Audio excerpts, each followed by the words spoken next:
மியாவுக்கு இப்போ ப்ராப்ளம்னு வந்த ஃபேம் சிக்கன் பிராண்டை தாண்டி டிவி நிகழ்ச்சிக்கே அழைப்பு வந்துச்சு. அந்த நிகழ்ச்சியோ பூனைகளுக்கான டான்ஸ் பேட்டியில் வென்றவர் தேசிய விருது. அதுக்காக மியா சீரியஸா பயிற்சி எடுத்தா. சீரியஸா தான் எடுத்தாங்க. ஆனா நடனம் நடக்குது போல இல்ல, சிக்கன் பிடிக்க வர்ற பூனை போல தான் இருந்துச்சு. பாட்டி சொன்னா, நடனம் வேணும்னா கிரேஸ் வேணும், நீயோ நம்ம வீட்டுல ரைஸ் வேணும்னு தெரியும். போட்டியின் நாள் வந்தது. முன்னால் 3 பூனைகள், ஒரு யோகா பூனை, ஒரு ஹிப் ஹாப் பூனை, அடுத்தது நம்ம வில்லன் பூனை. வில்லன் சொன்னா, இந்த மேடையில் நான் தான் வெல்ல போறேன். மியாவா, அவள் சிக்கன் கூட ஆட வைக்க முடியாது. மியாவும் மேடைக்கு வந்தா.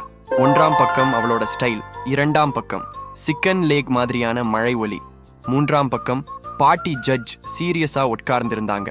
மியா ஆட ஆரம்பிச்சா பூனை ஆட்டமா இல்ல, பருத்தி ஸ்பின்னிங் மாதிரி தான். ஆனா கிரவுட் கைதட்டினாங்க.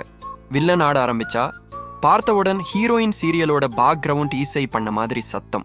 அதுக்கப்புறம் பாட்டி பாயிண்ட் சொல்லுறாங்க, நடனம் என்பது வெளிப்படையான உணர்வுகள், ஆனா சிக்கன் வாங்க போற மாதிரி ஓடுறது நடனம் அல்ல. வில்லன் தோற்று போனான். மியா ஒரு ஆட்டத்துல வெற்றி பெற்றா. அவள் டிராப்பிள் ட்விரில் போட்டதும் சிக்கன் தூள் மேடையில் பறந்தது.